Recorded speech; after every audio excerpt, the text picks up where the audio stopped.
Good morning बच्चों। हम लोगों ने पिछले दिनों में अपना चैप्टर नंबर 1 लिविंग वर्ड ख़त्म किया था और आज हम लोग एक नया चैप्टर शुरू करने जा रहे हैं।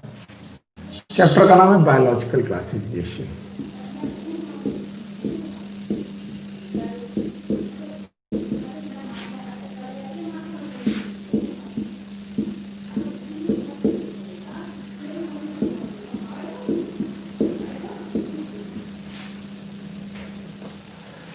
ये जो चैप्टर बायोलॉजिकल क्लासिफिकेशन चैप्टर है, ये आपकी एनसीईआरटी का सेकंड चैप्टर है, दूसरा चैप्टर है।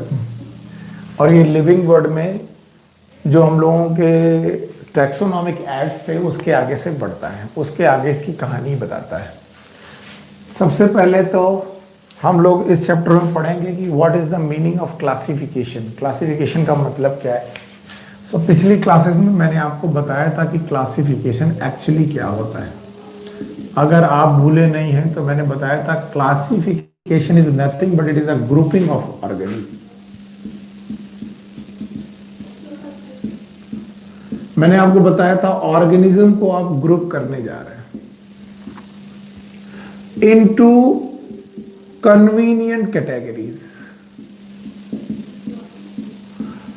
हम उनको उनकी कन्वीनियंट कैटेगरीज के हिसाब से ग्रुप करने जा रहे हैं। जैसे मैंने आपको ग्रुप करने के तरीके बताए थे, आपके लिए मैंने बोला था कि आप एक सिंपल क्लासिफिकेशन सोचें। सिंपल क्लासिफिकेशन सोचते वक्त हम लोग सोच लेते हैं कि भैया क्लास में जितने लोग बैठे हैं उनमें से गर्ल्स अलग हो जाएं और बॉयज़ अलग हो जाएं, तो हम लोग दो छोटी छोटी कैटेगरीज बना देते थे। नहीं, गर्ल्स की कैटेगरी अलग बना दिया, बॉयज़ की कैटेगरी अलग बना दिया, गर्ल्स और बॉयज़ की कैटेगरी अलग अलग हो गई और दोनों अलग अलग कन्वीनियंट कैटेगरी में क्लासीफाई होगा। पर मैंने बताया था ये जो कन्वीनियंट कैटेगरीज होती हैं इन्हें हम लोगों ने नाम दिया था टैक्सा। ओके, और ये जो टैक्सा था ये प्री डिफाइंड हुआ करते थे। ऐसा नहीं कि किसी भी कन्वीनियंट कैटेगरी में आपने डिफाइन कर दिया। मैंने आपको टैक्सा के नाम सिखाते, जैसे कि हमने आपको बताया था स्पीसीज होती हैं इस दुनिया में, जीनस होते हैं इस दुनिया में, इसके अलावा फैमिली होती है। फिर मैंने आपको बताया था इस तरीके से कहानी किंगडम तक चलती है, किंगडम तक चलती है।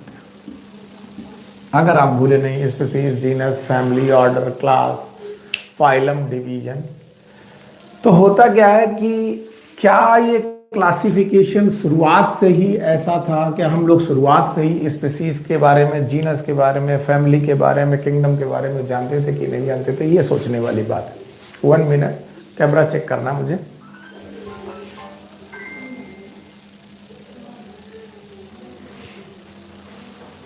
ओके,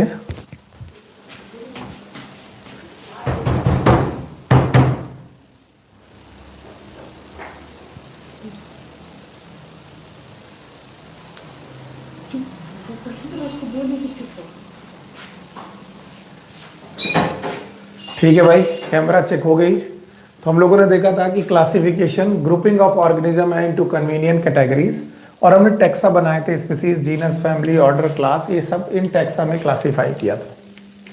लेकिन बोलते हैं जो सबसे एंशिएंट क्लासिफिकेशन थे, जब हम लोग विज्ञान नहीं जानते थे, एंशिएंट क्लासिफिकेशन जो हुआ करते थे ये नॉन साइंटिफिक थे, ये वैज्ञानिक तरीके नहीं हुआ करते थे, नॉन साइंटिफिक थे।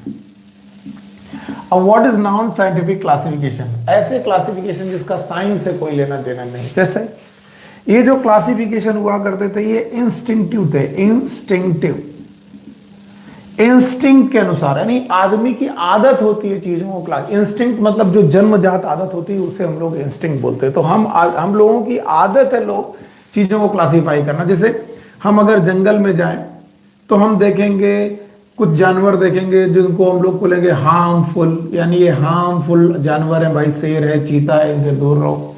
और कुछ होंगे हार्मलेस, कुछ ऐसे होंगी जिनमें कोई आपको कोई मतलब मुश्किल नहीं आने वाली, कोई हार्म नहीं होने वाली। या फिर आप किसी फ्रूट को खाएं तो आपने 2 तरीके के क्लासिफिकेशन किए कि भाई कुछ लोग हैं जिसको खाया जा सकता है, एडिबल, और कुछ ऐसे फ्रूट हैं जिनको नॉन एडिबल, जिन्हें नहीं खाया जा सकता। तो ये हम आज रोजमर्रा की जिंदगी में क्लासीफाई करते ही करते हैं।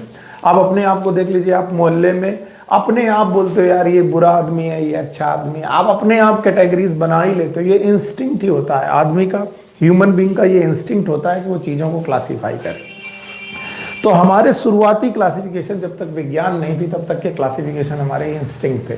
हम चीज़ों को ऐਵੇਂ ही बता दिया करते थे, अच्छा है, ये बुरा है, ये खाने लायक है, खाने लायक नहीं है, ये हार्मफुल है, ये हार्मलेस है। लेकिन ये क्लासिफिकेशन कोई साइंटिफिक क्लासिफिकेशन नहीं हुई। तो फिर पहला साइंटिफिक क्लासिफिकेशन किसने दिया, क्या दिया, वो समझने की बात है। तो चलिए बायोलॉजिकल क्लासिफिकेशन को हम शुरू करते हैं। पहली बात, what is classification? Classification is a grouping of organism into convenient categories. हमने कन्वीनियंट कैटेगरीज, अपने हिसाब की कैटेगरीज बना करके चीज़ों को क्लासीफाई कर दिया। अच्छा, कैटेगरीज का नाम टैक्सा रखा गया। ऐसी प्री डिफाइंड कैटेगरीज बहुत हैं, जैसे स्पीसीज है, जीनस है, फैमिली है, किंगडम है, यू नो दैट, बहुत सारी चीजें। खैर, पुराने जो क्लासिफिकेशन हुआ करते थे वो इंस्टिंक्टिव होते थे। इंस्टिंक्टिव हमारी जन्मजात नेचर है चीजों को क्लासीफाई करने का, तो इंस्टिंक्टिव हुआ करते थे। याद रखना, ये नॉन साइंटिफिक क्लासिफिकेशन थे जो इंस्टिंक्टिव हुआ करते थे। पहला साइंटिफिक क्लासिफिकेशन किसने किया? यहां से एक क्वेश्चन बनता है कि फर्स्ट साइंटिफिक क्लासिफिकेशन किसने किया। याद रखना, पहला साइंटिफिक क्लासिफिकेशन किया महान वैज्ञानिक ने, इनका नाम था अरिस्टोटल। आप इनका नाम नहीं भूलेंगे, अरस्तु इन्हें हिंदी में बोलते हैं, इनका नाम था अरिस्टोटल। अच्छा, अरिस्टोटल को हम लोग फादर ऑफ बायोलॉजी भी बोलते हैं। हम मानते हैं कि इनके बाद ही इस दुनिया में बायोलॉजी एज अ सब्जेक्ट के रूप में चालू हुआ। फादर ऑफ बायोलॉजी, यानी जीव विज्ञान का हम लोग इन्हें फादर बोलते हैं। तो पहला साइंटिफिक क्लासिफिकेशन अरिस्टोटल ने किया। इन्होंने क्या क्लासिफिकेशन किया?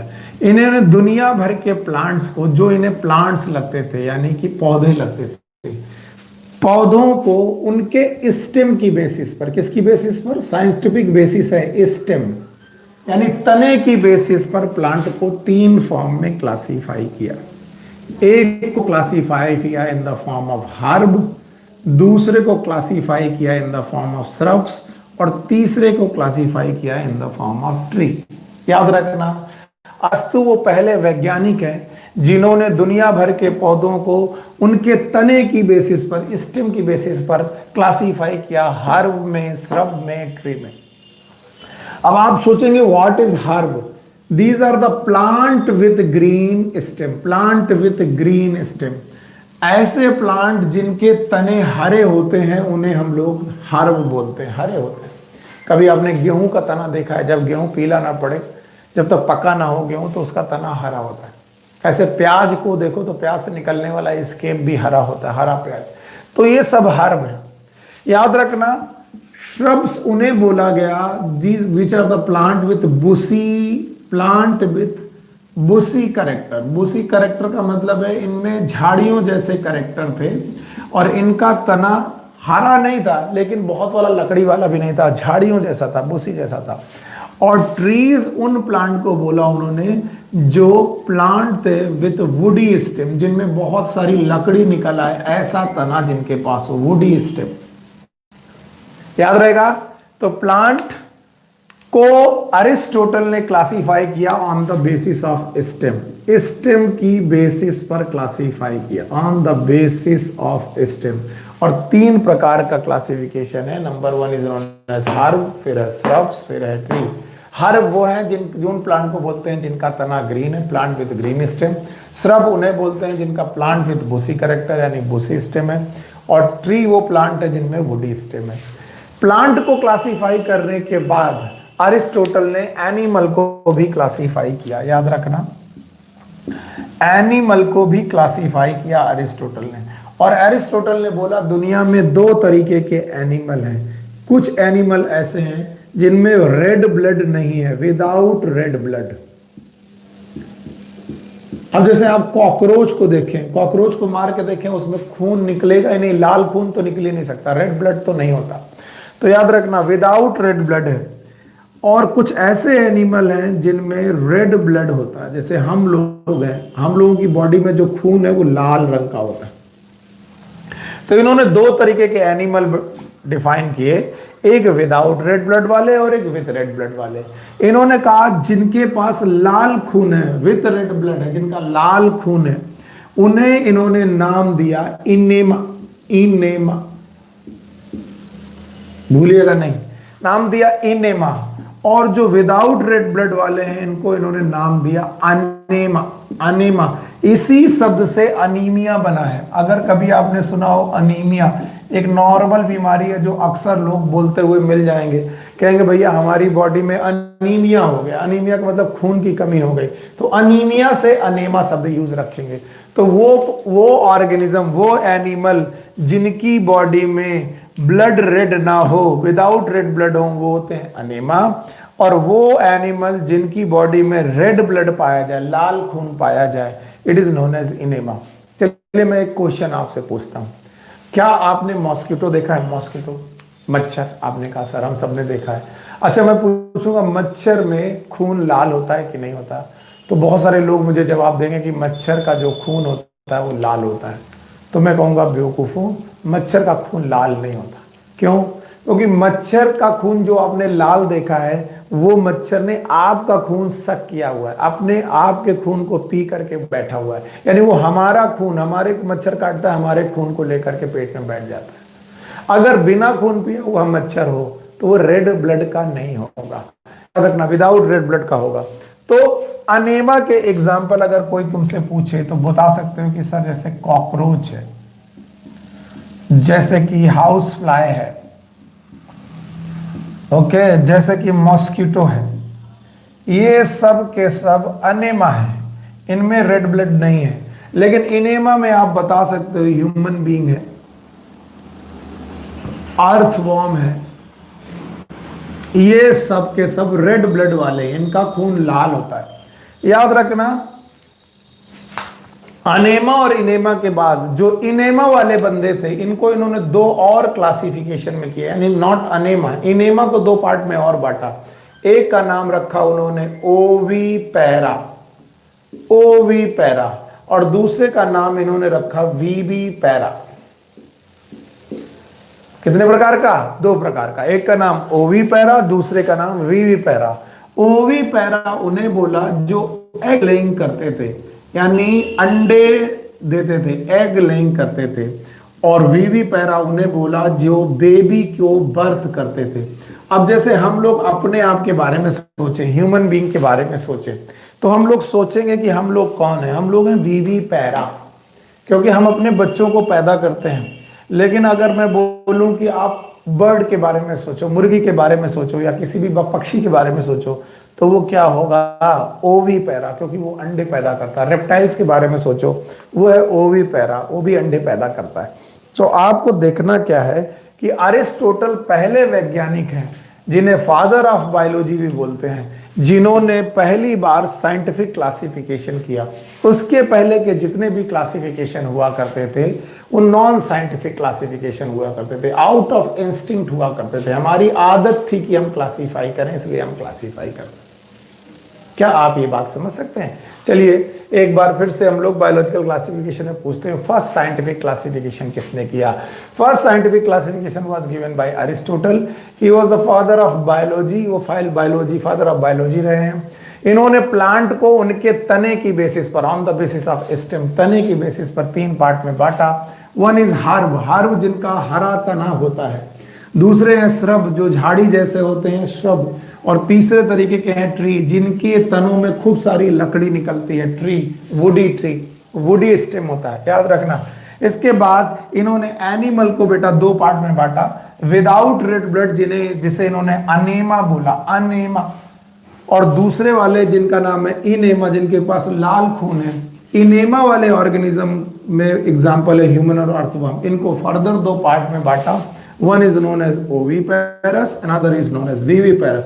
ओविपेरस उन्हें बोला जो अंडे पैदा करते थे, एग लेइंग थे, और विविपेरस उन्हें बोला जो बच्चों को जन्म देते थे। देखिए हम लोगों ने बायोलॉजिकल क्लासिफिकेशन में क्या पढ़ा, एक बार रिवाइज करिए। What is classification?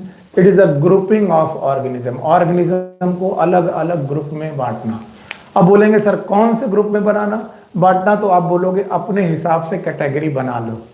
तो क्या सारे लोग इस दुनिया में अपने हिसाब से कैटेगरी बनाते हैं? बोले नहीं, इस दुनिया में बहुत सारी कैटेगरीज पहले से डिफाइंड है, जैसे स्पीसीज है, जीनस है, यू नो, फैमिली है, ऑर्डर है, क्लास है। खैर, पूछा गया एंशियंट क्लासिफिकेशन, सबसे पुराना क्लासिफिकेशन कैसा था? तो बोले आउट ऑफ इंस्टिंक्ट था। आदि मानव क्या सोचता होगा, कौन जानवर हमारे लिए खतरनाक है, कौन अच्छा है, बस इससे अलावा क्या सोचता होगा।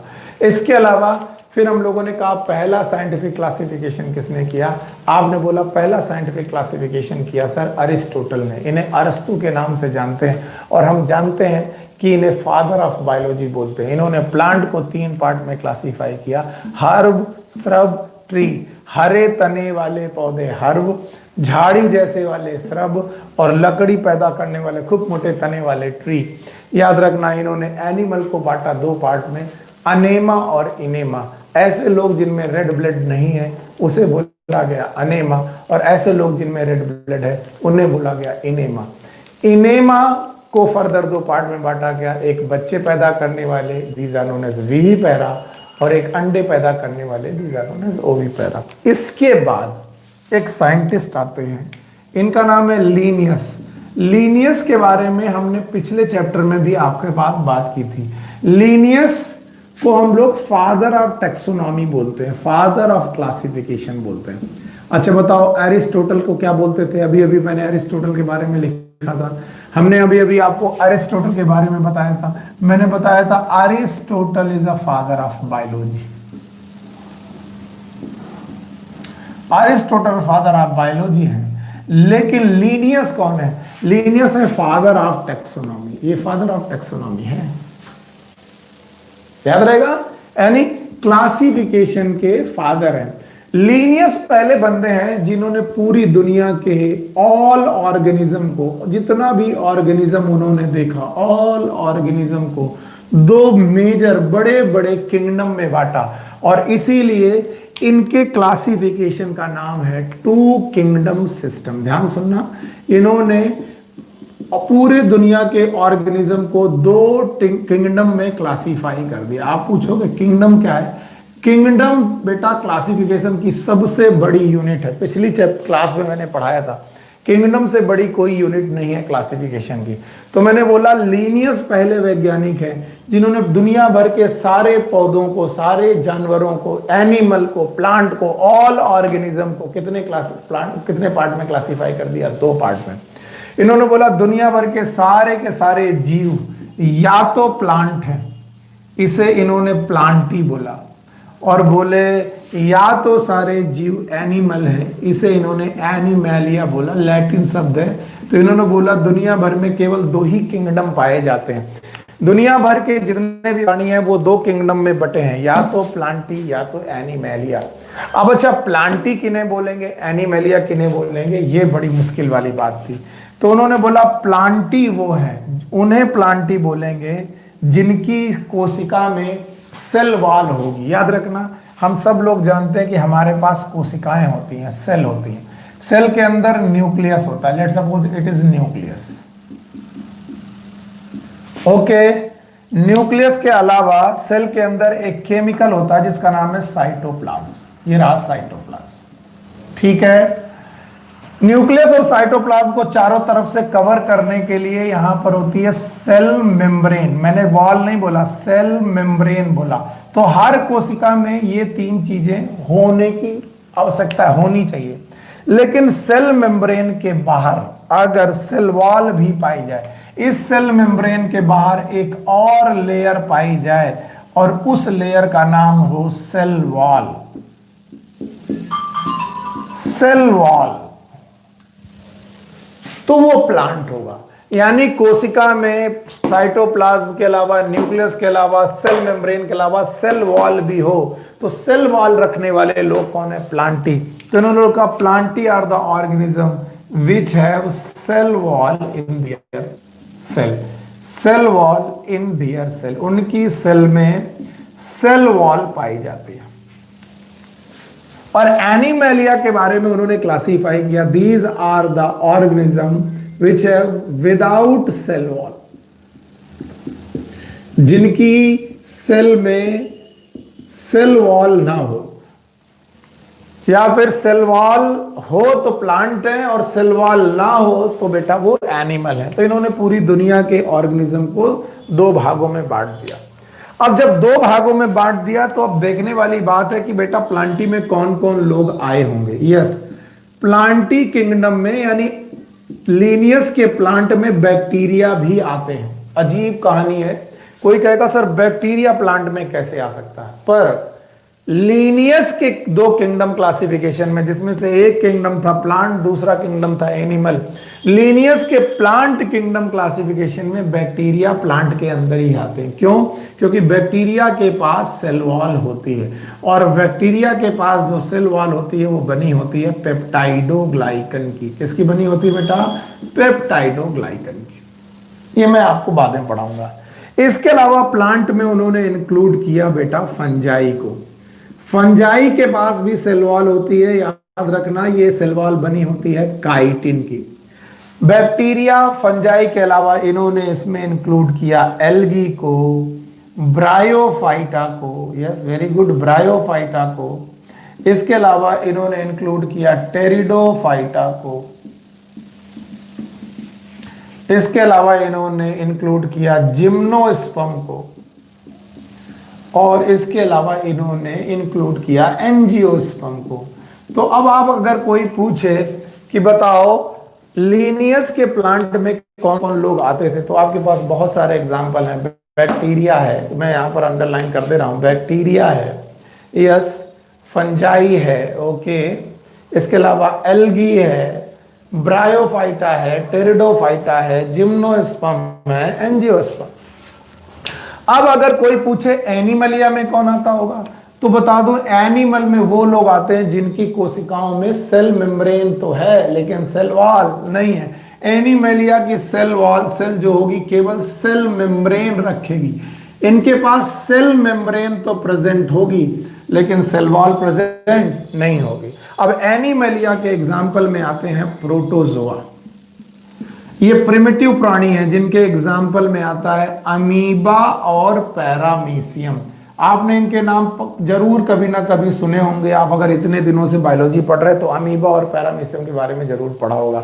तो प्रोटोजोआ नाम का एक छोटा सा फाइलम है जो एनिमलिया के अंदर ही आता है। प्रोटोजोआ के अलावा पोरीफेरा आता है, मैं नाम लिख दे रहा हूं, पोरीफेरा आता है, सीलेंट्रेटा आता है। ये सारे के सारे फाइलम आपके कोर्स में है, मैं पढ़ाऊंगा। पोरीफेरा, सीलेंट्रेटा आता है, इसके अलावा टीनोफोरा आता है, टीनोफोरा आता है, इसके अलावा प्लैटीहेल्मिन्थीज आता है, प्लैटीहेल्मिन्थीज, प्लैटीहेल्मिन्थीज के अलावा एस्केहेल्मिन्थीज आता है, एस्केहेल्मिन्थीज आता है, प्लैटीहेल्मिन्थीज, एस्केहेल्मिन्थीज। इसके अलावा बेटा एनेलिडा आता है,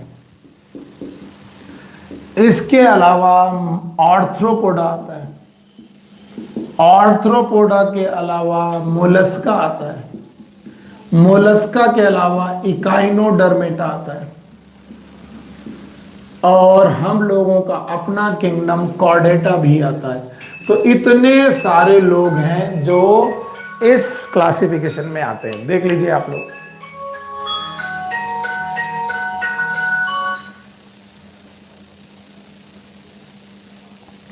ठीक है, तो आपको क्या क्या देखने को मिला कि दो प्रकार के किंगडम है, एक प्लांट है और एक एनिमल है। प्लांट किंगडम में आपको कौन कौन मिलेगा? प्लांट किंगडम वो है जिनकी सेल में सेल वॉल है, एनिमल किंगडम वो है जिनकी सेल में सेल वॉल नहीं है। और हमने आपको इतने सारे एग्जाम्पल पढ़ाए।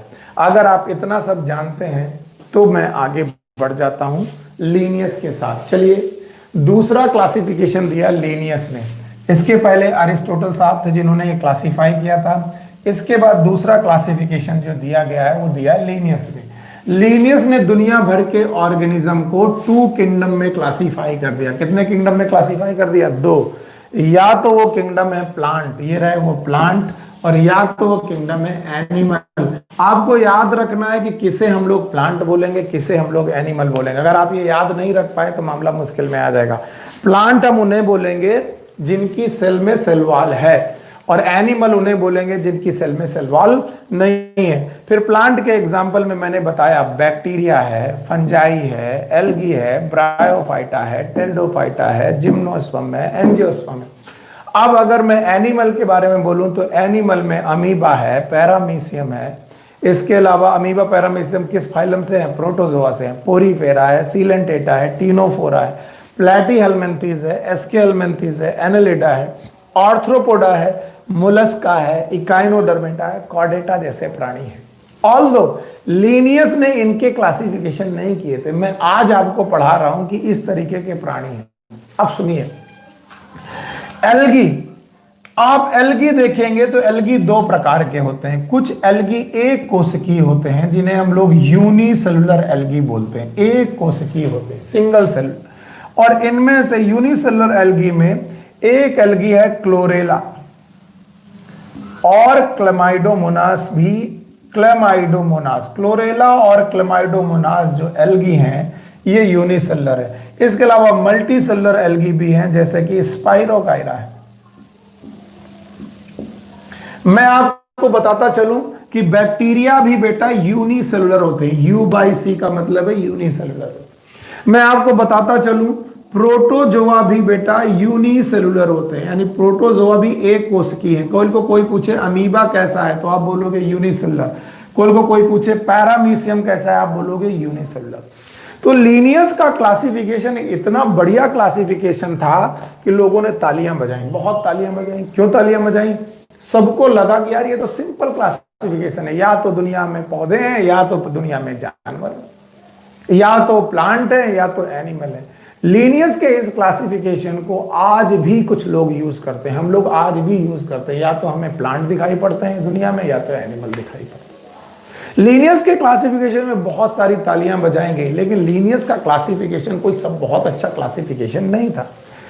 लीनियस के क्लासिफिकेशन में there was some limitation. Limitation का मतलब होता है प्रॉब्लम, लिमिटेशन का मतलब होता है प्रॉब्लम एसोसिएटेड विथ, प्रॉब्लम इनके साथ जुड़ी थी, problem associated with. Two kingdom classification, दो किंगडम क्लासिफिकेशन के साथ कुछ प्रॉब्लम जुड़ी हुई थी, वो प्रॉब्लम आपको देखनी चाहिए। जैसे पहली ही प्रॉब्लम ये थी, the first problem was that unicellular organism, एक कोशिकीय जंतुओं को या एक कोशिकीय ऑर्गेनिज्म को, unicellular organism, they were classified with multi cellular organism. Unicellular organism को हमने मल्टी सेलुलर ऑर्गेनिज्म के साथ क्लासिफाई कर दिया था। अब आपका दिमाग खराब हो जाएगा कि सर कैसे, तो मैं बताऊंगा। देखो एल्गी में क्लोरेला और क्लेमाइडोमोनास कैसा है, आप बोलोगे यूनिसेलुलर। क्या ये एल्गी मल्टी सेलुलर भी होते हैं? जी सर, मल्टी सेलुलर भी होते हैं। बैक्टीरिया यूनिसेलुलर होते हैं? Yes sir. बताओ ब्रायोफाइटा, टेरिडोफाइटा, जिम्नोस्पर्म, एंजियोस्पर्म कैसे होते हैं? Multi cellular. तो हमने कहा कि बताओ क्या हमने बैक्टीरिया को, यूनिसेलुलर एल्गी को ब्रायो, टेरिडो, जिम्नो, एंजियो के साथ क्लासिफाई कर दिया? यस। ये सब एक ही साथ रख दिए? यस। और उस ग्रुप का नाम क्या रख दिया? प्लांट। तो बताओ प्लांट में यूनिसेलुलर लोग भी हैं और मल्टी सेलुलर लोग भी हैं। ऐसा एनिमल में भी हुआ। देखिए एनिमल में जो प्रोटोजोआ नाम का किंगडम है, प्रोटोजोआ, जिसमें अमीबा और पैरामीशियम नाम के प्राणी आते हैं, अमीबा और पैरामीशियम नाम के प्राणी आते हैं, ये कैसे लोग हैं? यूनिसेलुलर। और बाकी जितने लोग हैं वो कैसे हैं? Multi cellular. यानी एनिमल के अंदर भी, एनिमल किंगडम के अंदर भी दोनों तरीके के प्राणी हैं, यानी यूनिसेलुलर लोग भी हैं, मल्टी सेलुलर लोग भी हैं। तो बोला गया भाई चाहे प्लांट किंगडम हो चाहे एनिमल किंगडम हो, उसमें यूनिसेलुलर ऑर्गेनिज्म को मल्टी सेलुलर ऑर्गेनिज्म के साथ क्लासिफाई कर दिया गया। और ये बड़ी समस्या है, बहुत बड़ी समस्या लगी लोगों को। बोले ठीक है भाई, बड़ी समस्या है तो कोई बात नहीं। तो ये प्रॉब्लम है। तो एक प्रॉब्लम ये है। अब जरा दूसरी प्रॉब्लम सोचने की कोशिश करो। क्या आप लोगों ने दो तरीके की सेल्स देखी हैं? कुछ कोशिकाएं होती हैं जिन्हें हम लोग बोलते हैं प्रोकैरियोटिक सेल। प्रो मतलब प्रिमिटिव, प्रिमिटिव, और कैरियन मतलब न्यूक्लियस। ऐसी कोशिकाएं जिनका न्यूक्लियस कम डेवलप है, लेस डेवलप है, ऐसी कोशिकाओं को हम प्रोकैरियोटिक कोशिकाएं बोलते हैं। फॉर एग्जांपल आप एक कोशिका लीजिए, उस कोशिका में आपको साइटोप्लाज्म दिख जाएगा, साइटोप्लाज्म दिख जाएगा, वेरी गुड। साइटोप्लाज्म दिख जाएगा, लेकिन उस कोशिका में आपको डीएनए दिखेगा, पर डीएनए के चारों तरफ मेम्ब्रेन नहीं होगी। तो ये डीएनए वाला एरिया, जिस जगह डीएनए है उस एरिया को हमने न्यूक्लियोइड बोल दिया। बोला क्या? न्यूक्लियोइड। अब आप पूछेंगे what is nucleoid? It is nucleus without nuclear membrane. It is nucleus without nuclear membrane. एक ऐसा sorry I am very much sorry, it is cell without nuclear membrane या न्यूक्लियस विदाउट न्यूक्लियर मेम्ब्रेन। ऐसी cell है जिनमें nucleus तो है नहीं, nucleoid है, और इस न्यूक्लियस के में या न्यूक्लियोइड में न्यूक्लियर मेम्ब्रेन चारों तरफ नहीं है। और अगर चारों तरफ नहीं है तो ऐसे न्यूक्लियोइड को हम लोग प्रिमिटिव न्यूक्लियस बोलते हैं। क्या बोलते हैं? Primitive nucleus. और प्रिमिटिव न्यूक्लियस वाली जितनी भी कोशिकाएं होती हैं, इन कोशिकाओं को हम लोग प्रोकैरियोटिक कोशिकाएं बोलते हैं। और आपको बताता चलूं कि प्रोकैरियोटिक कोशिकाओं का अकेला और सबसे बड़ा एग्जाम्पल, वैसे अकेला इसके अलावा भी एग्जाम्पल है, सबसे बड़ा एग्जाम्पल है बैक्टीरिया। यानी बैक्टीरिया की जितनी भी कोशिकाएं होती हैं वो कैसी होती हैं? प्रोकैरियोटिक। अब दूसरी प्रकार की कोशिकाएं वहीं पर आप देखिए, दूसरी प्रकार की कोशिकाएं ऐसी होती हैं जिनकी कोशिकाओं के अंदर वेल फॉर्म न्यूक्लियस होता है। न्यूक्लियस वेल फॉर्म होता है, इसका कहने का मतलब क्या है? न्यूक्लियस जो होता है वो ट्रू न्यूक्लियस होता है। आपको बताते चले कि यू का मतलब ही होता है ट्रू, और ऐसी कोशिकाओं को हम लोग यूकैरियोटिक कोशिकाएं बोलते हैं, यूकैरियोटिक सेल बोलते हैं। याद रखना, तो आपको याद रखना पड़ेगा यूकैरियोटिक जो सेल होती हैं वो बाकी सारे ऑर्गेनिज्म में यूकैरियोटिक सेल ही पाई जाती हैं, प्रोकैरियोटिक सेल नहीं पाई जाती। तो दो प्रकार की कोशिकाएं हैं, एक प्रोकैरियोटिक सेल और एक है यूकैरियोटिक सेल। देखते जाइए आप लोग, मत कर। कितने प्रकार के सेल? दो प्रकार की, एक प्रोकैरियोटिक सेल और एक यूकैरियोटिक सेल।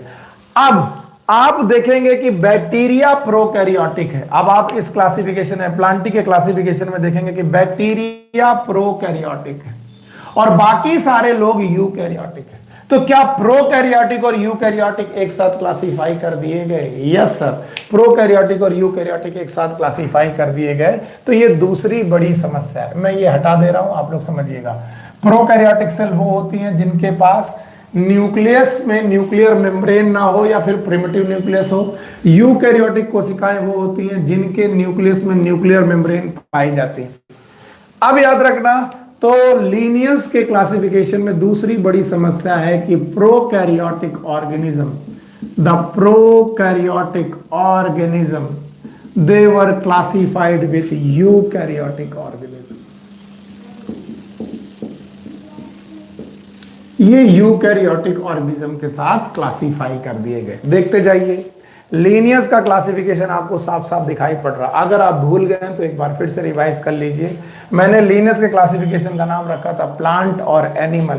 प्लांट वो लोग जिनके पास सेल वाल है। मैं ये जगह हटाता हूं, प्लांट वो जिनके पास सेल वाल है, और इनके एग्जाम्पल में आया बैक्टीरिया, इनके एग्जाम्पल में आया फंजाई, इनके एग्जाम्पल में आया एल्गी, इनके एग्जाम्पल में आया ब्रायोफाइटा, टेडोफाइटा, जिम्नोस्पर्म, एंजियोस्पर्म।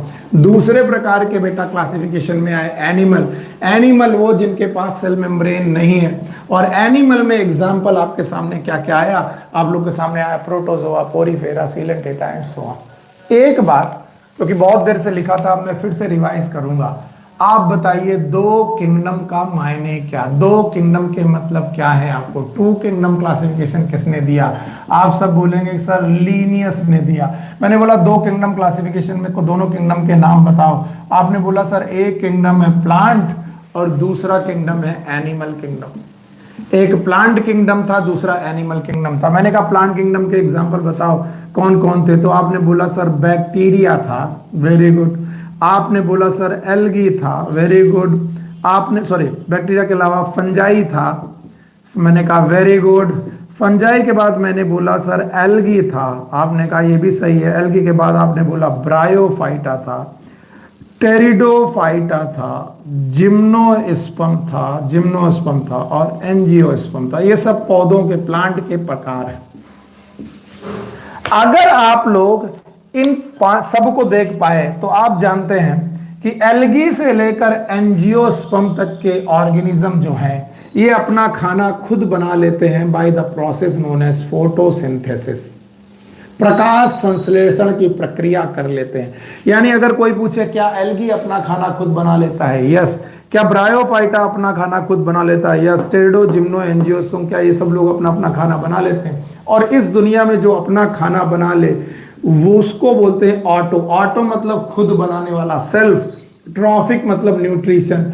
ऐसे ऑर्गेनिज्म को हम लोग ऑटोट्रॉपिक ऑर्गेनिज्म बोलते हैं, जो अपना न्यूट्रिशन खुद कर ले। लेकिन यहां पर दो चोर आपके सामने बैठे हैं, बैक्टीरिया और फंजाई। ये अपना खाना नहीं बना पाते हैं और इन्हें हम लोग बोलते हैं हेट्रोट्रॉपिक। ऑल्दो एनिमल के अंदर प्रोटोजोआ से लेकर के कॉर्डेटा तक के जितने भी मेंबर हैं, प्रोटोजोआ से लेकर के कॉर्डेटा तक। अब आप पूछो कौन कौन? Protozoa, porifera, coelenterata, ctenophora, platyhelminthes, एस्केहेल्मिन्थेस, ये सबके सब हेट्रोट्रॉपिक है। हेट्रोट्रॉपिक है इसका मतलब इन्हें फोटोसिंथेसिस करना नहीं आता। यानी इसका मतलब है ये न्यूट्रिशन के लिए दूसरों पे डिपेंड करते हैं, ये फोटोसिंथेसिस नहीं कर लेते। अब अगर टू किंगडम क्लासिफिकेशन आप तब से समझ रहे हैं तो आपको तीसरी समस्या दिख जानी चाहिए।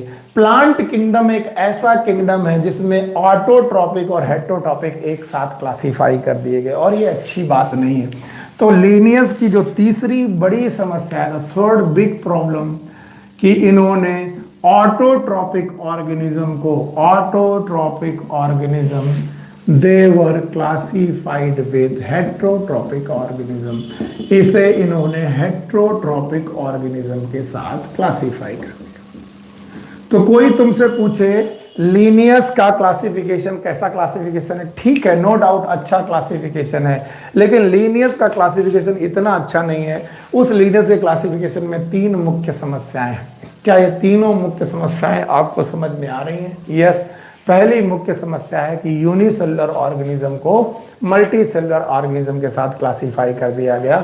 दूसरी मुख्य समस्या है प्रोकैरियोटिक ऑर्गेनिज्म को यूकैरियोटिक ऑर्गेनिज्म के साथ क्लासिफाई किया, और तीसरा ऑटोट्रॉपिक ऑर्गेनिज्म को हेट्रोट्रॉपिक ऑर्गेनिज्म के साथ क्लासिफाई कर दिया।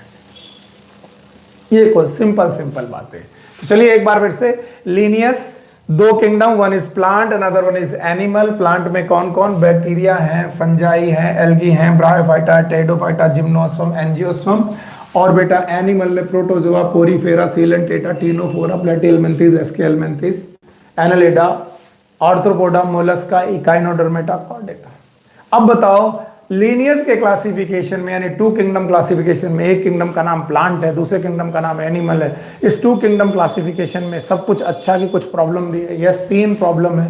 पहली प्रॉब्लम ये है कि unicellular organism were classified with multicellular organism. दूसरी प्रॉब्लम ये है कि प्रोकैरियोटिक ऑर्गेनिज्म को यूकैरियोटिक ऑर्गेनिज्म के साथ क्लासिफाई कर दिया गया। तीसरी प्रॉब्लम ये है कि ऑटोट्रॉपिक ऑर्गेनिज्म को हेट्रोट्रॉपिक ऑर्गेनिज्म के साथ क्लासिफाई कर दिया गया, जो सही नहीं था, उचित नहीं था। तो इन समस्याओं को सॉल्व करने के लिए समय समय पर और वैज्ञानिक आते रहे। जैसे इनके बाद आने वाले वैज्ञानिक हैं जिनका नाम है हैकेल। मैंने यहां तीन क्यों लिखा है? क्योंकि पहला वैज्ञानिक एरिस्टोटल थे, दूसरे वैज्ञानिक लीनियस थे, तीसरे वैज्ञानिक है हैकेल। हैकेल के सिस्टम को बोला जाता है three kingdom classification. Three kingdom classification. और हैकेल ने आते ही सबसे बढ़िया काम किया, लीनियस के किंगडम को सुधार दिया। याद करो लीनियस के दो किंगडम हुआ करते थे, number one is plant, number two is animal. और समय समय पर आपको इनको बार बार लिखना पड़ेगा। आप बिल्कुल परेशान मत हो कि सर बार बार क्यों लिखना पड़ रहा। आपको याद हो आप प्लांट में बैक्टीरिया रखते थे, याद आया आपको? Bacteria, yes. इसके अलावा आप लोग एल्गी रखते थे, यस, याद आया? एल्गी दो प्रकार के थे, यूनिसेलुलर और मल्टीसेलुलर। इसके अलावा फंजाई रखते थे, और इसके अलावा ब्रायो रखते थे, टेरिडो रखते थे, जिम्नो रखते थे, एंजियो रखते थे। आपको याद आया, बहुत बढ़िया। और आपको यहां पर प्रोटोजोआ याद होगा, प्रोटोजोआ के मेंबर में थे अमीबा और पैरामीशियम। इसके अलावा आपको याद होगा पोरीफेरा था, पोरीफेरा के बाद सीलेंट्रेटा था एंड सो ऑन। आपको मालूम है प्रोटोजोआ यूनिसेलुलर थे, बाकी सारे लोग मल्टीसेलुलर थे। आपको मालूम है बैक्टीरिया यूनिसेलुलर है, एल्गी यूनिसेलुलर मल्टीसेलुलर दोनों है, फंजाई के भी एक आधे मेंबर यूनिसेलुलर है, बाकी सारे लोग मल्टीसेलुलर है। तो हैकेल ने आते ही पहली समस्या को सॉल्व कर दिया। उन्होंने एक अलग से यूनिसेलुलर किंगडम बना दिया, यूनिसेलुलर किंगडम। ऐसा किंगडम बना दिया जिसमें केवल एक कोशिकीय ऑर्गेनिज्म ही रहेंगे और उसका नाम उन्होंने रख दिया प्रोटोटिस्टा। अब इस प्रोटोटिस्टा में कौन कौन से जंतु आएंगे? एक नए जंतु तो पैदा कर नहीं लेंगे, तो इन्होंने कहा कि प्लांट में से जो लोग यूनिसेलुलर हैं उनको इधर ले आओ। तो बोले बैक्टीरिया ने कहा हम भैया प्लांट को छोड़कर प्रोटोकिस्टा में चले गए, तो बैक्टीरिया आ गया प्रोटोकिस्टा में। एल्गी में से यूनिसेलुलर एल्गी ने कहा कि हम भी चाह रहे हैं, तो यूनिसेलुलर एल्गी भी प्रोटोकिस्टा में आ गए। और एनिमल से प्रोटोजोआ ने कहा कि हम भी भैया छोड़ के जा रहे हैं, और प्रोटोजोआ मेंबर भी बेटा प्रोटोकिस्टा में आ गए, प्रोटोजोआ भी आ गए। अब बताओ बैक्टीरिया, यूनिसेलुलर एल्गी और प्रोटोजोआ ये सब के सब क्या हो गए? Unicellular organism. और आपने देखा कि यूनिसेलुलर ऑर्गेनिज्म आते ही आपका प्लांट अब कैसा बचा? Now the plant is only multicellular, now the animal is only multicellular. अब प्लांट भी मल्टीसेलुलर हो गया, एनिमल भी मल्टीसेलुलर हो गया। और हैकेल ने 3 किंगडम बनाए, और तीनों किंगडम के नाम में से पहला किंगडम है प्रोटोकिस्टा, दूसरा किंगडम है प्लांटी, तीसरा किंगडम है एनिमेलिया। इस तरीके से 3 किंगडम क्लासिफिकेशन आया। और ये किसने दिया? ये it was given by Hückel. तो बताओ 2 किंगडम क्लासिफिकेशन किसने दिया था? यस, लीनियस ने। लीनियस के क्लासिफिकेशन में पहली समस्या क्या थी? भूल गए सर। पहली समस्या ये थी कि सर यूनिसेलुलर मल्टीसेलुलर साथ साथ क्लासिफाई थे। तो क्या पहली समस्या को हैकेल ने सॉल्व कर दिया? यस, पहली समस्या ये थी कि यूनिसेलुलर मल्टीसेलुलर साथ साथ थे सर। अब यूनिसेलुलर अलग हो गए और मल्टीसेलुलर अलग हो गए। यूनिसेलुलर के किंगडम का नाम प्रोटोकिस्टा रखा गया और मल्टीसेलुलर किंगडम के नाम प्लांट और एनिमलिया रखे गए। इस तरीके से समस्या नंबर 1 सॉल्व हो गई। समस्या नंबर 1 क्या हुआ करती थी? समस्या नंबर 1 हुआ करती थी यूनिसेलुलर मल्टीसेलुलर साथ साथ क्लासिफाई किए गए थे। तो 3 किंगडम क्लासिफिकेशन हो गया। 3 किंगडम क्लासिफिकेशन के बाद एक साइंटिस्ट आते हैं, इन साइंटिस्ट का नाम है कॉपलैंड। चौथे साइंटिस्ट हैं, इनका नाम है कॉपलैंड। और कॉपलैंड ने 3 किंगडम की बजाय 4 किंगडम क्लासिफिकेशन दिया। अब मैं कहता हूं 4 किंगडम क्लासिफिकेशन में हैकेल को सुधारा गया, लीनियस को सुधारा हैकेल ने और हैकेल को सुधारा कॉपलैंड ने। देखिए कैसे, अगर आपको याद हो तो आपको मालूम है प्लांट किंगडम हुआ करता था, प्लांट। आपको याद हो एनिमल किंगडम हुआ करता था, एज इट इज एनिमल लिख दीजिए। इसके बाद आपको याद हो प्रोटोकिस्टा हुआ करता था, प्रोटोकिस्टा हुआ करता था। और इस प्रोटोटिस्टा में कौन हुआ करता था बताओ? बैक्टीरिया हुआ करता था। Very good. इसके अलावा एल्गी हुआ करता था, कैसा वाला? यूनिसेलुलर। इसके अलावा सर प्रोटोजोआ हुआ करता था। प्रोटोजोआ तो वैसे भी यूनिसेलुलर होते। अब आप देखेंगे एल्गी और प्रोटोजोआ तो यूकैरियोटिक हैं सर, यूकैरियोटिक। पर बैक्टीरिया तो सर प्रोकैरियोटिक। तो क्या करें सर, ये तो बड़ा मुश्किल है। तो कॉपलैंड ने कहा कि प्रोटोकिस्टा और प्लांट और एनिमल, ये 3 जो किंगडम हुआ करते थे, इसमें से चौथा किंगडम बनाया जा सकता है। इन्होंने प्रोकैरियोटिक किंगडम पैदा कर दिया, प्रोकैरियोटिक किंगडम। और इस प्रोकैरियोटिक किंगडम का नाम उन्होंने रखा मोनेरा। क्या नाम रखा? अब मोनेरा। अब इस मोनेरा में अलग से जानवर तो आ नहीं जाएंगे, तो उन्होंने बैक्टीरिया से कहा कि तुम प्रोटोकिस्टा को छोड़ो और तुम मोनेरा में आ जाओ, तो बताओ मोनेरा किंगडम में कौन आकर रहने लगा? बैक्टीरिया रहने लगे। अब प्रोटोकिस्टा बचता है। प्रोटोकिस्टा का नाम उन्होंने बदल के रख दिया प्रोटिस्टा। याद रखना, प्रोटिस्टा। और अब टोटल कितने किंगडम हो गए अगर आप सही ढंग से जानकार हैं तो? पहला किंगडम मोनेरा, दूसरा किंगडम प्रोटिस्टा, तीसरा किंगडम प्लांट और चौथा किंगडम एनिमल। अगर आप बुद्धिमान हो तो यहां से एक लाइन खींचो, ये रही वो लाइन। इस तरफ के दोनों किंगडम है मल्टी सेलुलर, मल्टी सेलुलर, और इस तरफ के दोनों किंगडम है यूनिसेलुलर, यूनिसेलुलर। इस तरफ के दोनों किंगडम है मल्टी सेलुलर, यानी plant multi cellular, animal multi cellular. और इस तरफ के दोनों किंगडम, चाहे वो मोनेरा हो चाहे वो प्रोटिस्टा हो, दोनों कैसे हैं? यूनिसेलुलर। तो अभी भी यूनिसेलुलर मल्टी सेलुलर अलग अलग है। समस्या नंबर 1 सॉल्व। दूसरी समस्या थी प्रोकैरियोट और यूकैरियोट साथ साथ क्लासिफाई होते थे। कोपलैंड ने प्रोकैरियोट और यूकैरियोट को भी अलग अलग कर दिया। आप यहां पर भी एक लाइन खींच सकते हैं और आप बोल सकते हैं कि ये है prokaryotic kingdom, prokaryotic kingdom Monera. बाकी सारे लोग हैं यूकैरियोटिक, बाकी सारे के सारे लोग यूकैरियोटिक है। तो कोई पूछे यूकैरियोटिक किंगडम कौन कौन है, आप बोलोगे प्रोटिस्टा, प्लांट, एनिमल, सब यूकैरियोटिक है। और इस तरीके से कोपलैंड का क्लासिफिकेशन हुआ 4 किंगडम क्लासिफिकेशन। क्या आप लोग इतना रिवाइज कर पाएंगे? अगर इतना रिवाइज कर पाएंगे तो काफी काम हो जाएगा। चलिए मैं आपके साथ इस पूरे के टॉपिक को एक रिकैप देता हूं, एक रिवीजन देता हूं, नहीं तो आप बहुत मुश्किल में आ जाओगे। आप बहुत मुश्किल में क्या क्या आ जाओगे उसको समझाते हैं। पहला साइंटिस्ट था अरिस्टोटल, अरिस्टोटल,